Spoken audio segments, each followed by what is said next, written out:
Hello, and you're welcome to yet another edition of Unfiltered Conversation on Cleveland TV. Like always, this program is all about tourism in Africa and its development in Africa and how it affects our economic positively. All right, my name is Frank Aidemide, and today we'll be discussing the removal of fuel subsidy and the impact on Nigeria tourism sector. My guests are Mr. Yinka Abiyoye, who is the chairman Inspire Africa Connect and also the organizer of Festac Africa. You're welcome to the program, sir. I also have Dr. Bashir Olalekan, Continental Chairman NIDO, and also Councillor Sonny Lambe, UK Labour and Cooperative Party. You're welcome to the program, sir. All right. Now, with May 29th this year, when at the inaugural speech of the current president, he brought in a policy, okay, of removing the fuel subsidy. All right. Now, before now, not just him, other aspirants in that election also had the same mind of doing the same thing. But in our work with life, in our daily research and all that, we discovered that 80% do not actually know the meaning of even the fuel subsidy in the first place or its implication on the Nigerian economy. I want to trace the history, all right, of the fuel subsidy. What was the reason behind even starting it in the first place? Dr. Bashir, please, I need you to come in there. Yeah, thank you very much. I'm Dr. Bashir Obasikola. Obasikola is my surname. So thank you for having me. Well, subsidy is, economic concept, political economics concept of, government taking care of the difference between the actual cost of any product and the price at which the consumers, procure them. So when we're talking particularly about, the subsidy on fuel in Nigeria, it is the difference between the landing cost, the total amount of landing cost and the cost at which the retail price at which the consumers produce, they buy them. So government take care of the difference. Well, it's a long story about how, this thing came about, the subsidy. And I think it is also because Nigeria is an oil producing country. So government feel that since they cannot produce enough fuel for internal consumption, they needed to somehow cushion the difference between the international price, which is being purchased in hard currency, and the real price in naira at which Nigerians buy them. It started, I think, in 1970s when the oil price, in the international market went up, and to cushion the difference between the international price and the price at which Nigerians can buy them, the government started coming in. So that way, they had I think it was the military regime then in 1977, what they call the price control, and that's how they started. Then, of course, it started mounting up until we have this currently, I think from 2015 to 2023. It's been amounted to about more than 11 trillion naira that will be paid for, to cushion this difference. So it is economically not convenient for government to go further on it. That's why they'll be looking for a way of easing themselves out of the system, but it has not been easy. So you can see what is happening even currently, despite the goodwill that the people have for the current administration. There is still differences of how to implement the stoppage of this subsidy.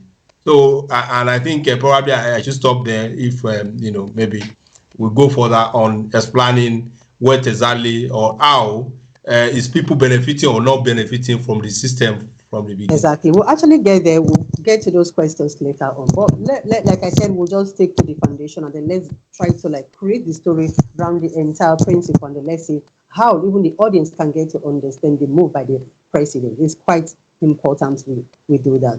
All right. Now, since 1970 till date, we have not less than 40 years, right? All right, please, Councillor Lambe, I'll need you to come in there. Has Nigerians really benefited profitably All right, has it really benefited us? The fuel subsidy that was created then in the I past mean, 40 days. okay. Thank you. Thank you for asking me. And I mean, I just want to support the fantastic comments already made by my colleagues who spoke earlier. For my Mm, understanding of subsidies is, um, you costs you something costs in the open market. Let's say, for argument's sake, 100 naira. And the good government realized that there's too much burden on the local people and they want it to be affordable. And they pushing the cost, maybe they find it in order for them to be affordable. So therefore, instead of costing 100 naira, they mm, decided to make it 70 naira. So therefore, the 30 naira, they bear the burden. That's my understanding. On the look of it, you can say, yes, there's nothing wrong. But however, we then look at how it is played in our own country, our dear lovely Nigeria. That's mm, where some people eat their gari. That's where all kind of games comes in. Let's say if the crude oil was refined in Nigeria, 100%, and then before it goes out of the country, they then say, okay, because this thing belongs to us, mm, it's extracted from our land, and we refine it and it's now in the market and we want to sell it for 100 naira to the whole world, but because God bless us with that crude oil, we're going to sell it to our own people for 70. It may perhaps it probably makes some sense because you are blessed with it. Charity begins from home. But unfortunately, in our own case, we extract the crude oil, take it to some country overseas, Western country, refine it, then become X because we don't add value to it. There's no value added. Then bring it back. Don't forget when it leaves our own country. Let's say for argument's sake, it was 100 naira. mm, So when it gets there, they add value to it, mm, because like about 500 naira, 5 times. So in order for our own people, they bring it back for us to enjoy it. It becomes extremely expensive. So government has to step in, okay, to make it affordable to you people, my people, lovely people. We are going to cushion the, let's say about 60% or even 30% in order for you. Now, who's losing that? All of us are losing. So therefore, removal um what's it called now again? The removal of the yes, subsidy, subsidy. I can understand the rationale behind it. However, our refineries are they in the right state? But thank God, recently they opened one in Lagos and they said one of the biggest in the whole world that are Mm, capable of meeting local and even international needs. So therefore, why do they need to continue with the subsidy? They're taking money out of our pocket, taking money out of the country. So therefore, perhaps the removal of the subsidy is a sensible thing to do, in my own mm. opinion, based on those facts. Thank you. All right. All right. Thank you so much. Mr. Abioye, please, can you just explain for us the negative impact, all right, of this to the Nigerian economy? Well, I mean, the negative impact of the removal of the subsidy or the subsidy itself. Of the subsidy itself. We'll get to the removal of the subsidy, but let's just create this scenario first. The subsidy I itself. think, Let's get to understand this because I whatever we think are saying, we're actually trying to educate the public so that they understand the concept of what is going on.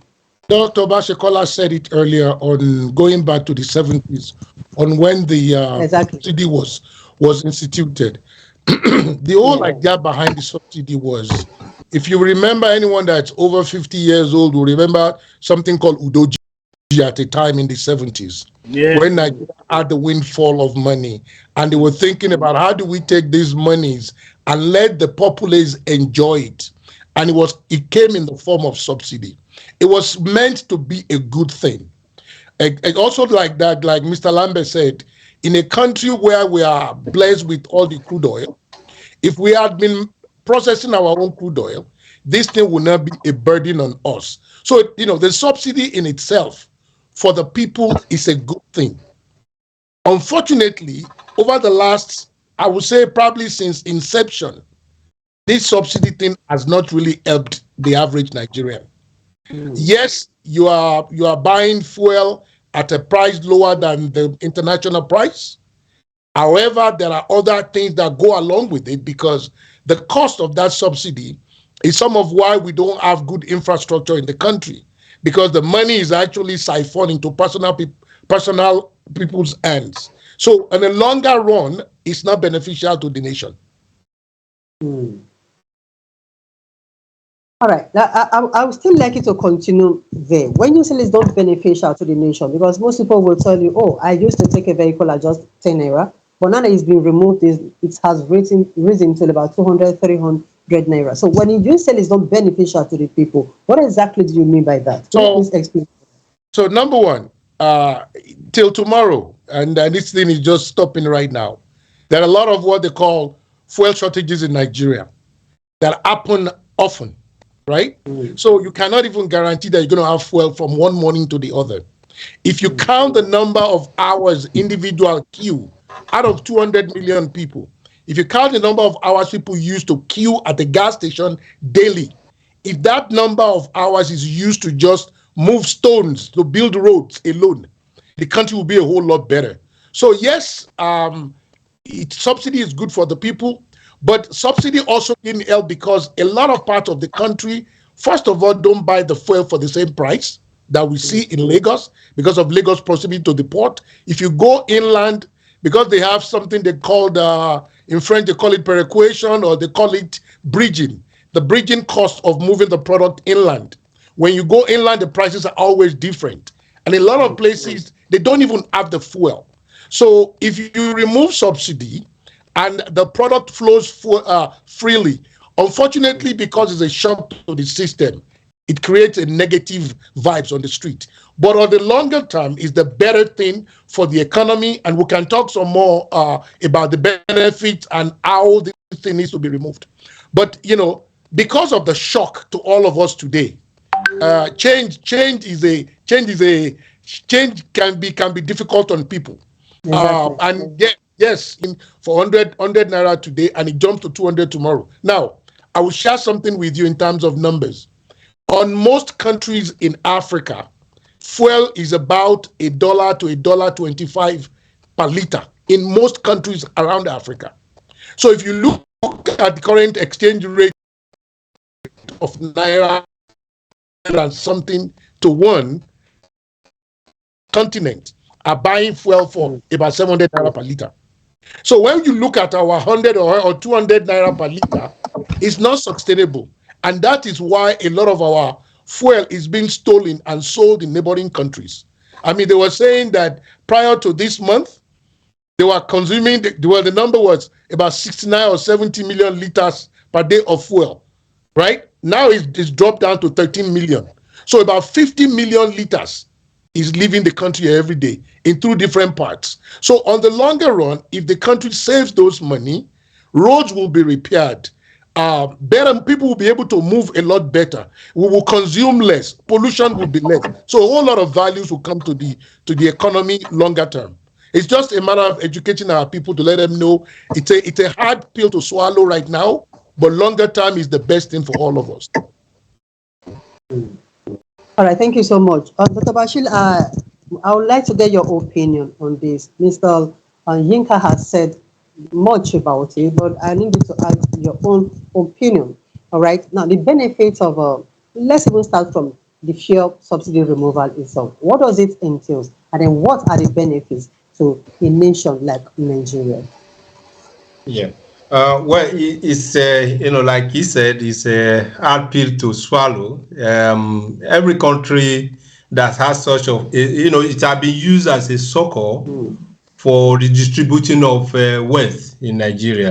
That was the intent, and that's why the labor organization in Nigeria have been very insisting on it.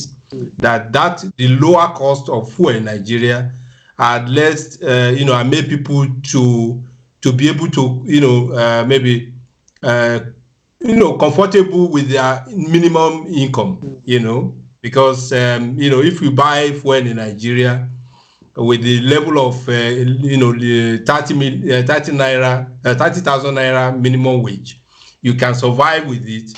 But if it is costly, of course, it bears, much on your income. And that is why it has been very difficult for every government, from one government to the other, to remove it. Because that what means, it means that we have to look for a way of redistributing wealth, without using the system of subsidy. But how do we do that? Nigeria is a complex society. You cannot satisfy everybody at the same time. So you need to start from somewhere. And I think the current government is already talking about reviewing the minimum wage. And I think it's very proper to do, so that people will feel a little bit comfortable with the increase that will come.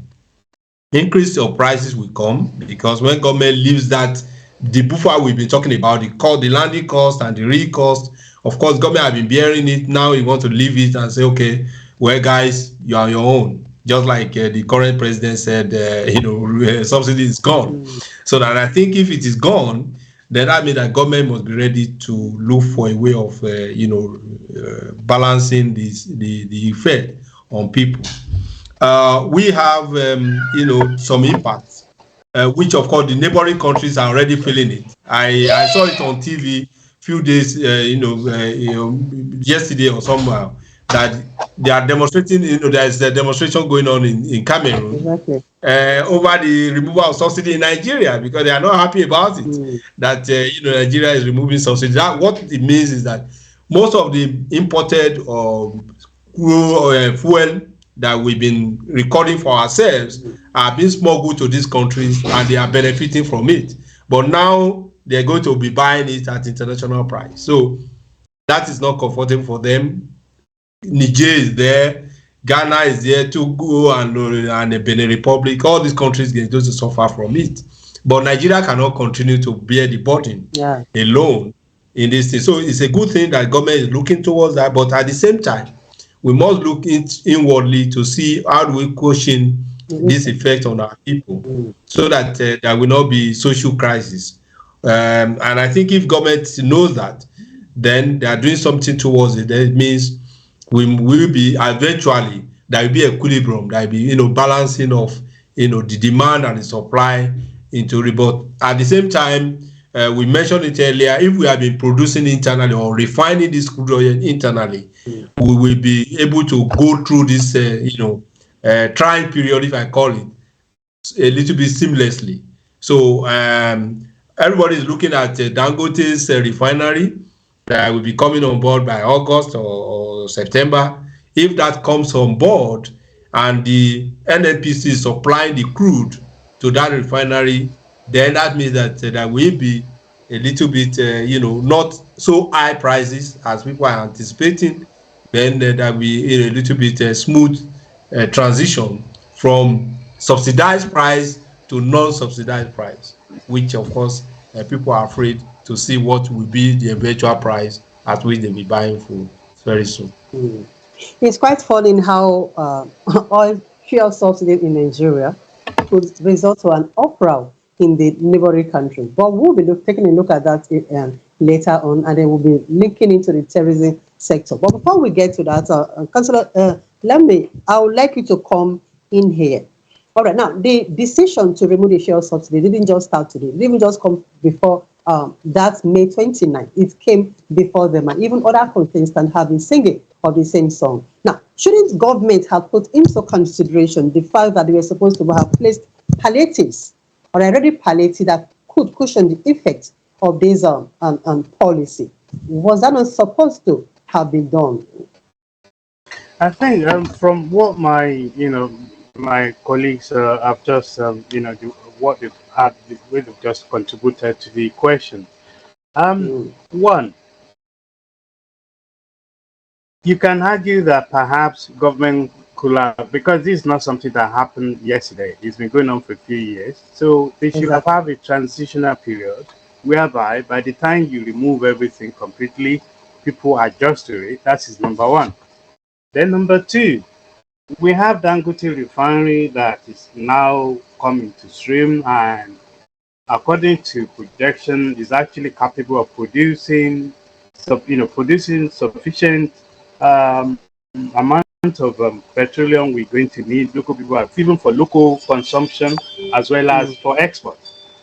However, we have some redundant refineries across Nigeria.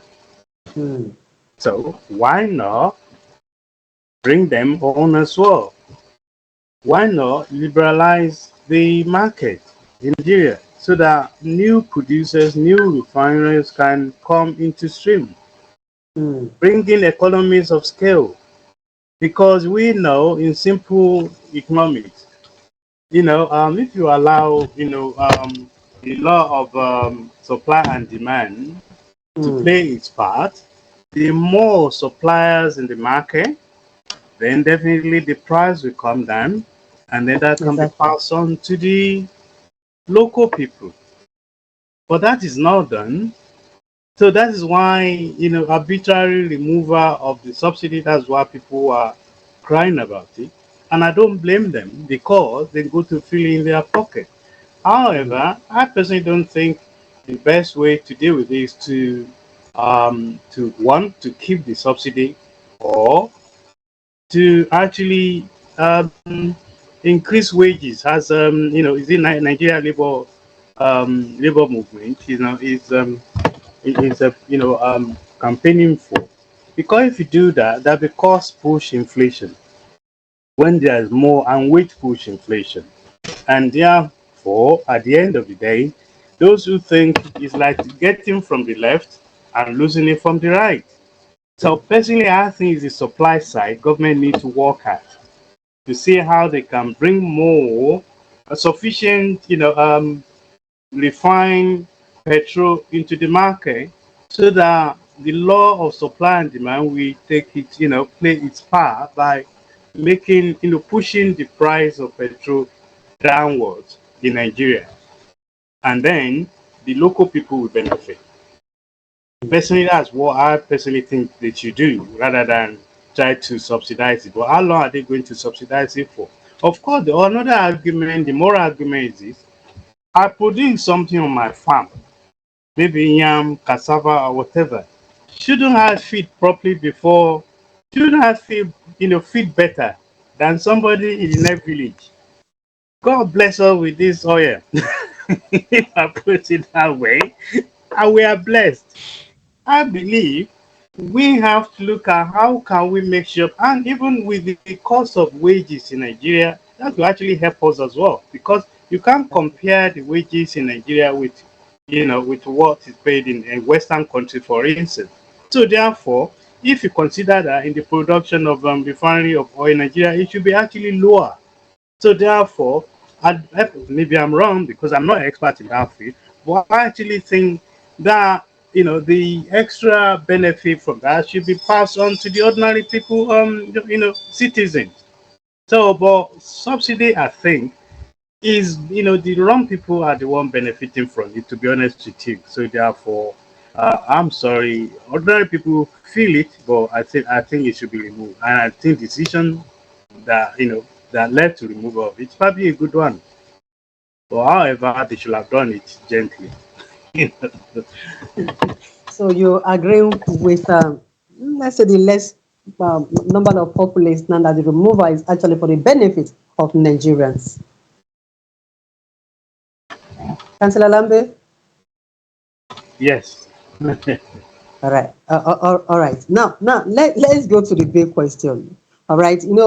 Few weeks back or few days back when this announcement was made, we heard of a uproar in, I think, Cameroon or thereabout, in the head of fight strikes in Ghana and then neighboring villages.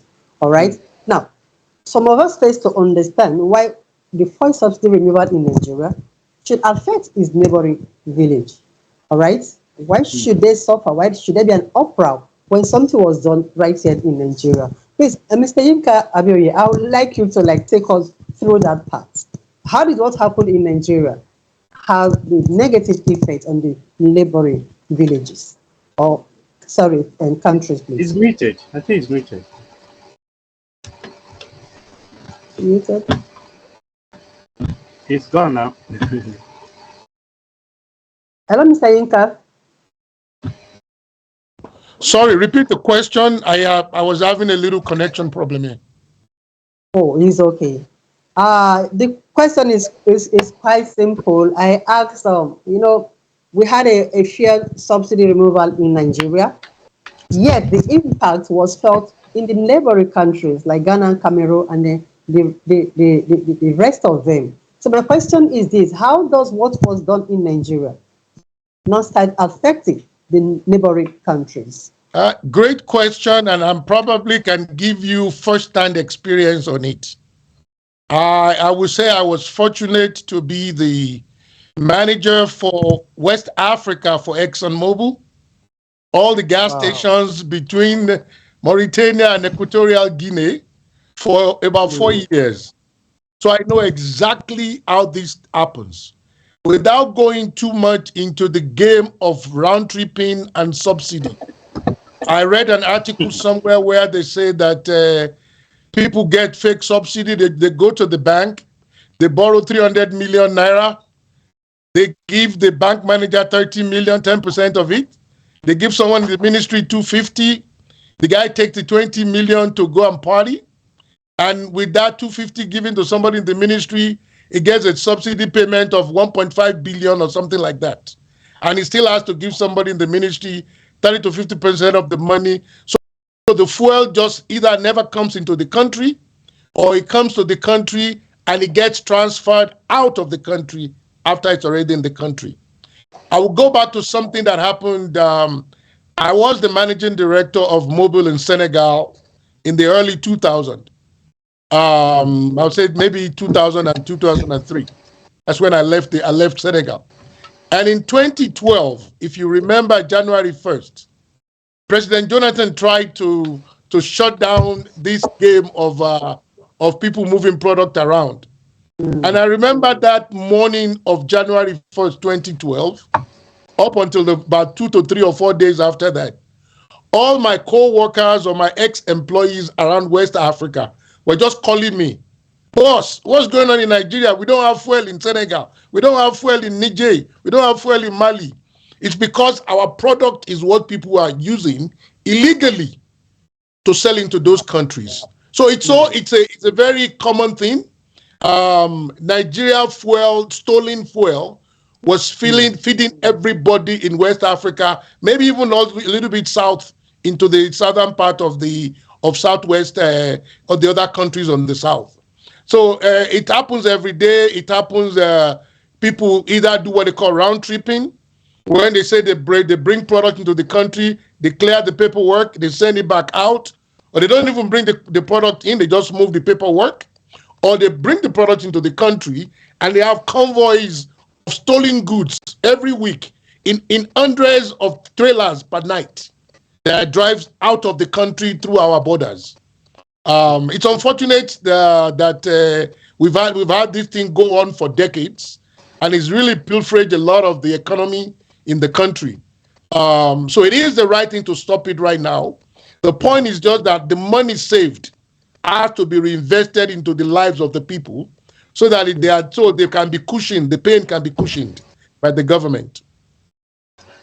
All right, so how negatively did this what you just explained? How negatively, how bad was it on the Nigeria economy? Please, I really need you to explain that properly, because your audience are people that do not understand what you just explained, and they really want to get a full picture of what is really going on. How bad was it on the Nigerian economy? So, as Dr. Bashekola said earlier, if you look at in a span of 7-8 years, 11 trillion naira.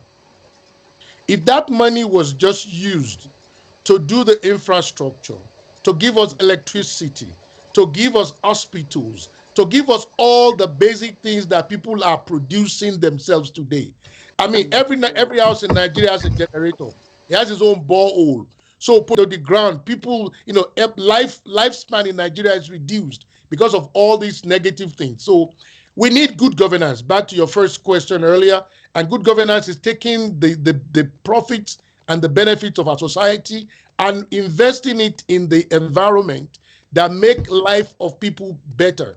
I mean, if you go back 20, 30, 40, 50 years, Nigeria used to be the UCH Ibadan was the hospital where the Prince of Saudi comes for medical services. Nigeria gave Dubai money in the 70s. I mean, when you look at the where Nigeria is today, it's a shame. It's a shame because of a lot of things that has happened negatively in our country. So it's difficult for a person that's affected by this subsidy to say, I'm buying fuel for 180 yesterday and now it's 400. But on the longer term, it's better. If there's anything I can say to make people feel better, is to look at the diesel. I mean, diesel has been deregulated now for a little while back. And when it first deregulated, there was a lot of noise and it's calmed down. The price has stabilized. You know what it is about diesel. So that's what's going to happen with the PMS also, eventually. All right. All right, thank you so much. Now we'll narrow it down now to how this entire play or drama affects the tourism sector. All right, we've already analyzed how when the removal was effected here in Nigeria, it's a cause of friction somehow in other countries or neighboring countries and all that. Now, do you see this, Dr. Bashir, do you see this as this friction that has been caused by this, I mean, the uproar in this country? Do you see this as having, should I say, conflicts now, or should we say friction between Nigeria and these African countries? Well, officially, I don't think there should be any friction because most of the transactions, just like Mr. Yinka said, have been illegal, movement of our products to these countries. Of course, there are products that are moved from our refineries to neighboring countries like Ghana, like Togo. Of course, those ones are not counted. They are not subsidized by us. But the ones that are smuggled across the borders that we're mentioning, of course, those are the ones that distort Nigerian economy, which of course the government is saying it is we cannot continue to be Father Christmas for our neighboring countries, especially when it's done illegally. So I don't think so. But as to, of course, there will be some displeasure. Of course, that is true.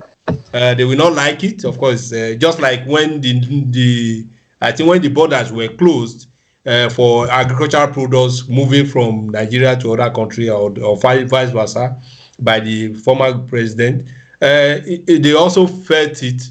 But of course, we needed to stabilize rice production and some other production in Nigeria. For that reason, the borders were closed. Just the same way here, we need to stabilize the oil the subsidy issue, the fuel market.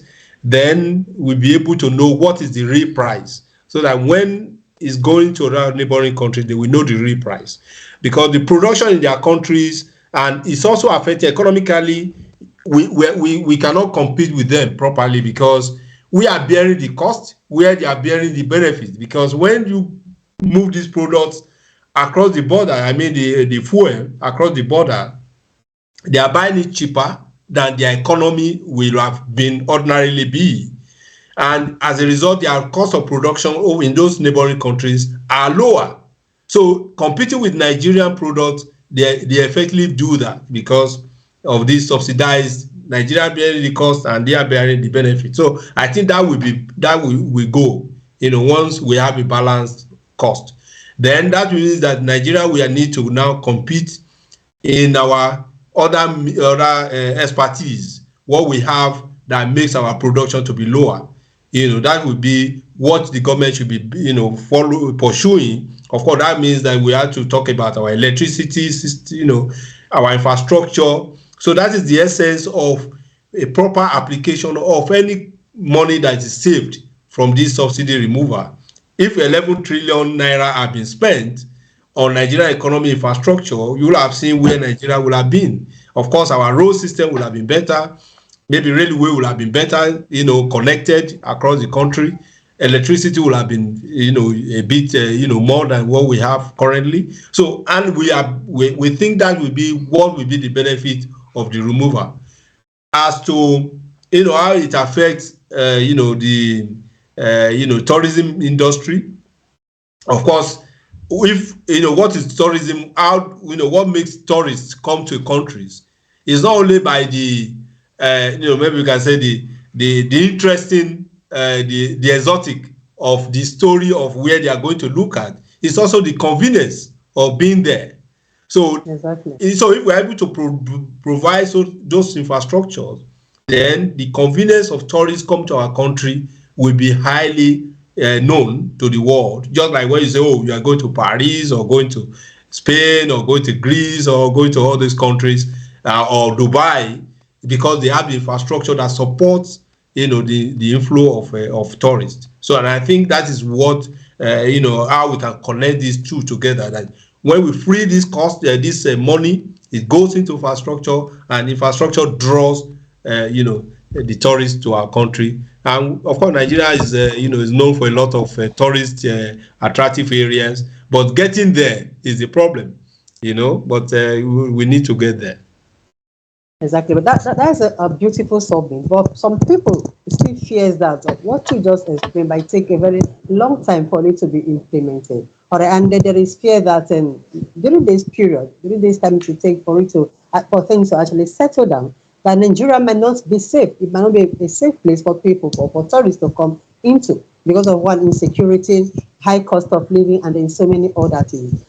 Senator, Councillor Lampe, please, I would like you to continue from where he stopped. Do you see that as having a negative effect on the tourists coming into the country? Well, I mean, okay, let's look at how much is spent on, subsidy alone. In 2020, is it 2022? We spent about 4.3 trillion naira. Just imagine 12, That's huge. 4.3 trillion. Imagine if only a fraction of that we use for our roads, for our hospitals, for our schools. See how many lives could have been transformed. Now, if you link that to tourism, how can you encourage people to come and, tourists to come to your country? You don't have electricity, you don't have good security. I mean, I have the privilege of going, at least visiting other countries, whether like Egypt, Cape, and I see what tourism is contributing to their economy. But they invested, and they're still investing in their infrastructure. Because people are coming to your country, the tourists that are coming on holiday, they want a standard that they are used to, even if not above. And I'm sorry to say, the standard in Nigeria is nothing to write about. I mean, when you come to every single person probably has a ball, has a generator, and yet you Exactly. get bill for electricity that doesn't come on once or twice a year. You still pay for that. Now, what kind of economy is that? What kind of governance is that?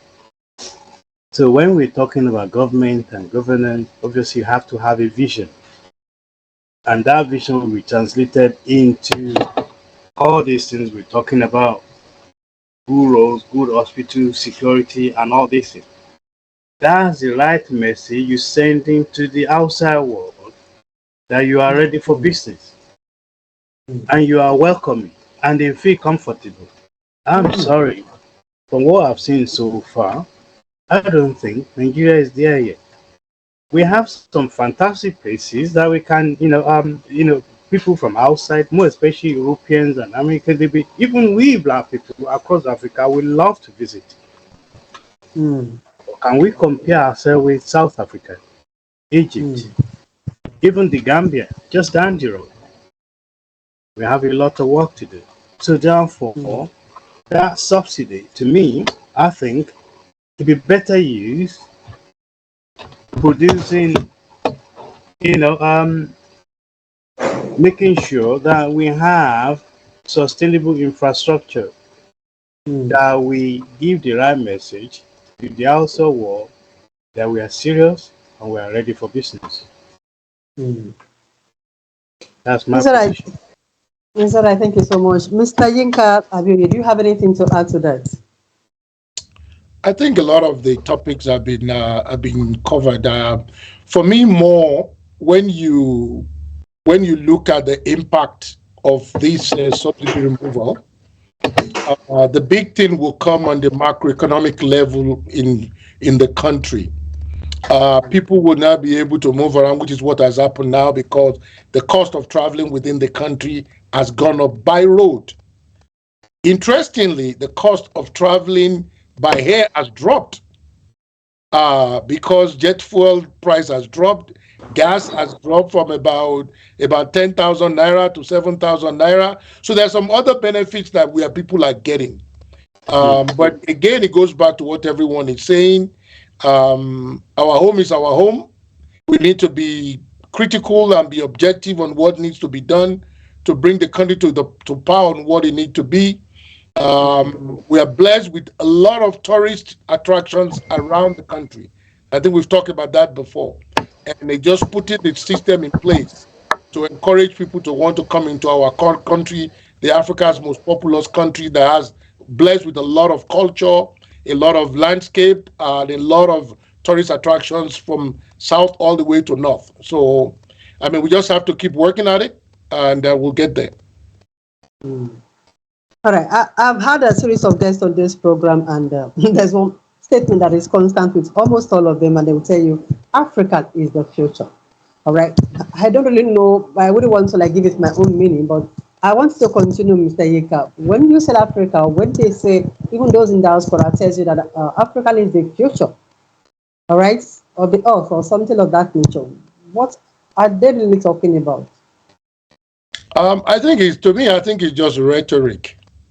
Africa has always been the future. So it's not, we shouldn't be saying is the future. Today, we are the only continent with abundance of land. We are the only continent with a lot of youth. We have a relatively strong population, and we are blessed with most minerals that is important in the world. So we were yesterday, we are today, we will be the tomorrow. It's just the way we use what God has given us, that or the lack of the poor way that we use what we have in our hand. That's always been the problem. And I think the comment around Africa as the future to me is a weak excuse to keep saying, yeah, we are the future, we're the future. A future that that cannot be shown to me in my lifetime is not a future. So we need to get our leaders to be there to say, let me draw a parallel. Yesterday, we used to use what they call a rotary telephone, or the phones where you go to the P&T and they do this kind of stuff, right? So if today you are building a house, you're not going to build a house with rotary telephone, then go to the buttons, then go to anymore. You move straight to 5G. So we should move straight to 5G. COVID has unfortunately zero everywhere in the world to all of us today, and we just need to leapfrog. We need to do the right thing by our people. We need to, yes, there's nothing wrong with borrowing money. We need to borrow money and use it right. Don't use it to pay salaries and all, just all the wrong things we've done for the past 40, 50, 60 years on the continent. Those things just need to stop. And we will, and we can be the future because we are the future. But it's not used in the way you use it, Franca. Not the way you said it. And it's not just to be a word to say Africa the future just because it sounds good. It doesn't, to me, that's not why I'm saying it. I'm saying it because I know we are the future. And our leaders need to also know that. Don't borrow stupid money that you're just wasting. Don't do the wrong thing by your people. Do the right thing by your people. Sign the right contracts. When people come in to do business in your country, yes, allow them to do business with you, but don't compromise. Don't sell your people. Don't sell your land for cheap. Don't sell the future of your children. Those are the things we need to do so that we can get the benefit of the continent. Thank you. All right. Councillor Lambe, all right, I would like you to explain for us the growth of the tourism sector in Africa with all the natural resources. at our disposal. And then with what we know as Nigeria, we have in Nigeria from each of the states of the nation, from Edo State to Enugu State to Osun State, and then all of them collectively put together. How do you rate this sector? And then what do you think is the responsibility of the government to grow this sector? I if you look at I mean, in terms of population, Africa, for instance, or most especially Nigeria, I think over 60% are under 35, if they are youth, according to report, if I'm not mistaken. So you have, it's not like Europe where you have it the other way around, where you have a lot of old people that are going to come out of circulation very soon, going to need Mm, medical care. They're not their contribution to the national economy mm, is going down. So, which means what we need to do as Africans, most especially Nigeria, is to empower. We're not even paying any palliatives to any of our people. All the ones, we talked about infrastructure earlier. Imagine if you have the right infrastructure in place. Even I will go to the extent actually, Wi-Fi should be free. Just imagine our people are, especially young people, they are so entrepreneurial, very creative. What they exactly. want is the right kind of government that will empower them to do things for themselves. They just want the right atmosphere where they don't need to know somebody on the top before they can get through the door. Just create conducive environment for people to thrive and make sure the infrastructures are there. Road, hospital, telephone, Wi-Fi, all these things. These are not luxuries anymore. Wi-Fi, internet is not luxury, it's a necessity. If you really want to power your economy, any country, you take that seriously. And African leaders have been sleeping. How long are we going to say Africa is the future? The future is now. As my brother Inka and also Dr. Obasi just said, the future is now. We've been hearing Exactly. that. Most of us are in the 60s now, and we've been hearing that when we were in 20s. How long are we going to wait for? The funny thing is that the younger generation, even they are not as patient as us. And we have trouble on our hands if we are not careful. So therefore, government, if they're really serious, concentrate on those infrastructures that can empower our people. They are geniuses among us. They can make things happen. They just need responsible government. It's like you need a leader in your home that will show you the rope in our family. And the Mm, other people will look at that leader, they follow that leader, say, whether mom or dad, uncle, the mm, same thing in the wider community, in our country, in our states. Unfortunately, they are too busy siphoning money, in their foreign bank account. How long are we going to do that for? When millions of their people are suffering. I think there needs to be a paradigm shift, empowering our people. Our people are very entrepreneurial, they're very industrious. Look, I watched some videos of some of our young people making cars out of nothing. And I said, mm, wow, just imagine in our look at our education system, for instance. We produce so many graduates, you don't even know what they are studying. I'm a graduate, but we can't even produce safety pin. mm, And we have some other AI, it's a new thing, AIGP, is it AIGTP or whatever they call it. Sorry if I don't correct, if I don't pronounce well, because there's no computer when I was going to school. You have to forgive me. you know. we But quite understand that. but Please go on a ahead. serious note, if we are really serious, Africans, I think we are blessed. We have as you already said, we have natural resources, mineral resources, all the resources we need. They are there. Human resources are there. We need every ingredient we need to be economic powerhouse if our leaders are really serious. And are you in agreement with the fact that if developments you just mentioned that the fuel subsidy removal is going to help us achieve this and more? Of course, yes. We can move mountains. We just need the right leadership. We just need the right infrastructure, because that's why governance is very important. Leadership is very important. Because when you have a government, somebody has to lead it, and the person has to have a vision. Where I can't just follow you unless I know where you're taking me to. Whether it's a lagoon or, I need to know where you're taking me. People are ready to follow. But if you have to create the conducive environment for people to thrive. You want to tell Exactly. me you want to start a business when there's no electricity? We're talking about subsidy removal. Imagine you remove the subsidy, and then there are good roads, there are good hospitals. Don't forget, our people are paying for themselves at the moment. They are paying. I know sometimes when people can't afford their medical bill, I know how many people will survive or they can't pay their school fees. Imagine if government just concentrate on those things. People can then judge, compare when they had subsidy and when they now have something to. They know if they are sick, the hospital will treat them freely. They know there's a clinic next door to them. They know the roads are good, and even the cost of repair of our commercial transport we go down, because look at all these roads. You buy a new car today, God help you with the roads.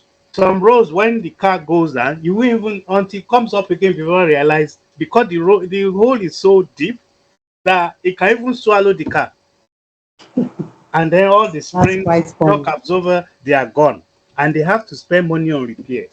Imagine if they are good roads. Look at how long before you actually go and visit a mechanic. And that's money you are paying when you visit a mechanic. When you buy spare part for your car, when you have to fuel your generator, is money.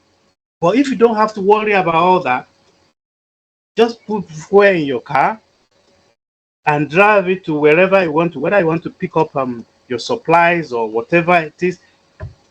We just have to educate our people. But it's not just talk. Action speaks louder. So when we concentrate on these little things, you may think they are little things, but they mean a lot in people's lives. Imagine Just a my personal society. view. Yeah. Yeah, thank you so much. Imagine a Nigeria where everything you just mentioned is made possible. Imagine a Nigeria with good roads. Imagine a Nigeria with good hospitals. Imagine a Nigeria with that the standard of education in the country is quite good, not just affordable, but at the same time is able to give constructive education to its own citizens. Nigeria would be uh, a better place for all, and we will all agree that a conducive environment will be a tourist attraction, definitely. Mr. Yinka, please, I need you to put one or two words in there. Conducive environment and how it can attract tourists to it.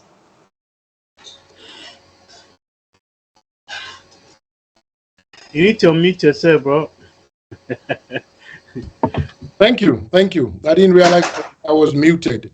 Let's look at the long Oh, okay. value of some of these things. So when you remove subsidy and you use the money right, you'll have a lot of value created in the economy. You'll be able to also develop Ethicon. There'll be more jobs.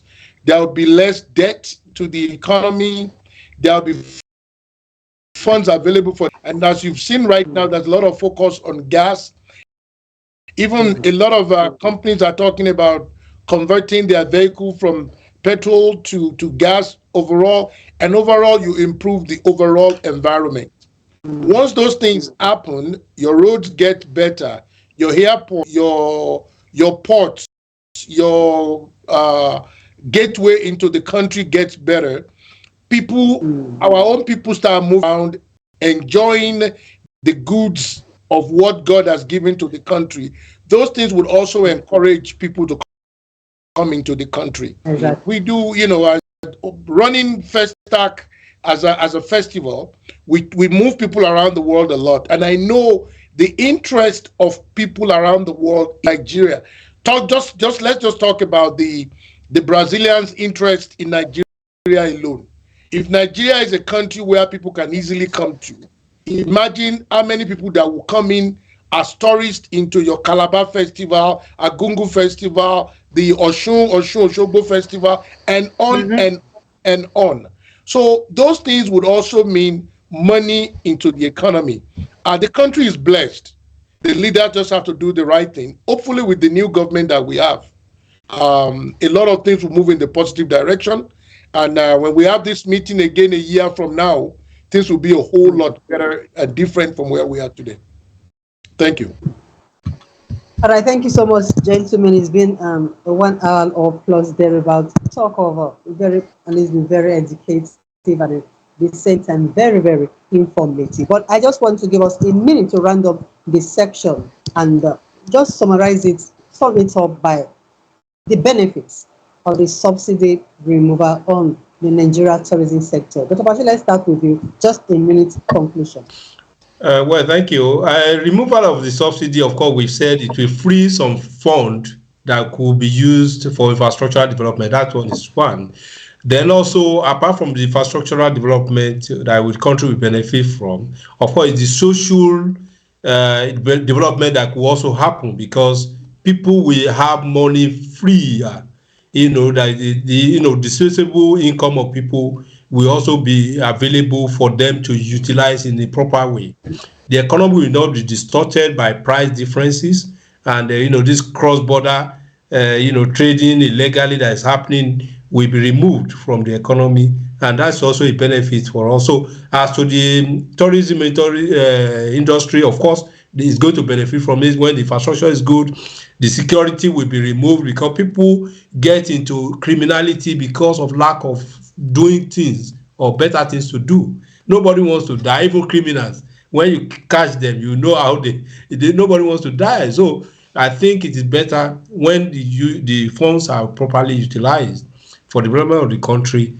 Of course, given that fact that fund will be released to the economy, we need to also, of course, curb corruption so that the system will not also allow leakages that will take away this money from the economy by way of corruption. So corruption must be, carried on, serious, battle with it. Then, of course, the infrastructural development will follow. Thank you. All right, Councillor Lambe. Thank you. I mean, as I said before, forget about the subsidy. Going back now is, I think, with what we do with that money that is saved from that removal, invest in infrastructure, open the refinery market. We have some redundant refineries.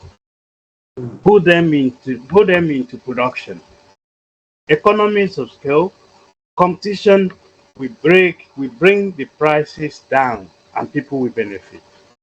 And those who benefit, who can use, even though the petrol may go up a little bit, but they will make savings from having to go and, if the government, invest in infrastructure. They have, instead of going to the mechanic every now and then, because there's a good road, they will make some savings there. If there are electricity, because the electricity, the public make some savings from petrol, to power their generator. So you can see, how so many ways by which this this subsidy savings can be used for infrastructure development for the benefit of people. Even you can go even to the extent of even using part of it as some soft, finances for those who are entrepreneurial skills that they want to develop, to empower themselves, to create job for themselves, and to create job for the community. So you can see how they can be creative with the savings from this subsidy on petrol. If they really care about the people, you can use that money, and also the subsidy actually benefit only the rich people. Only a handful of them benefit from it. Whereas removing it and reinvesting it in important areas infrastructure and so on can benefit more people, millions of people. How actually I dare say millions of people rather a minimum of uh, you know privileged people who benefit at the moment. So therefore, I think government should think very creatively how they're going to use these savings from the subsidy removal. All right, thank you so much. Mr. Yinka Abioye, the last word, please, in just a minute. Thank you much. I think for me, the two words I would say on this: most countries where you deregulate the prices always go up the way we've seen it. Eventually, it will come down.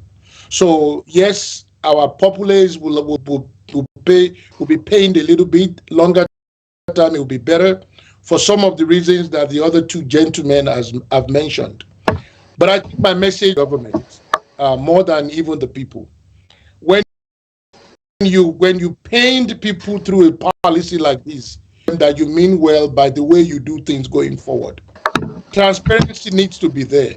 So if you're telling people, look, I'm giving you this short-term pain because I'm going to save 3 to 4 trillion naira in a year, or whatever the number is. People need to see that in the infrastructure. They need to see economy. It needs to benefit their lives, and those things will not happen. Become transparent in the way we run our government. If we don't put the right people in the right jobs, people that need all the nepotism that put all the wrong people in the jobs today, that they can't even make the right decisions. All those things need to be corrected. I look forward to a better Nigeria. I'm hoping again our current government could put a lot of things in place to execute this. And I dare say this: no matter what happened, as hard as the current government is going into fixing, hoping this gives Nigeria a new standard. And I'm talking, when I say Nigeria, I mean Nigerians, the youth and the older ones, to say going forward from today, Nigerians will not accept subpar leadership no longer. I mean, this will be the minimum, because that's the only way left for us to go is up. I thank you very much. All right, thank you so much. And he's been quite so educative and informative, like I said earlier. Thank you so much, gentlemen, for only invites to this program and enlightening us on things that Nigerians also know about the fuel subsidy removal. Thank you so much once again. Thank you. Have a good. Thank you. Thank you for having me. Thank you. Thank you. Have a good evening. And you, sir. Thank All you. right, audience, that's where we draw the curtain for today. Till next week, when we come your way with another edition of this program. I remain Frank Caligamedia. Do have a blessed evening. Bye.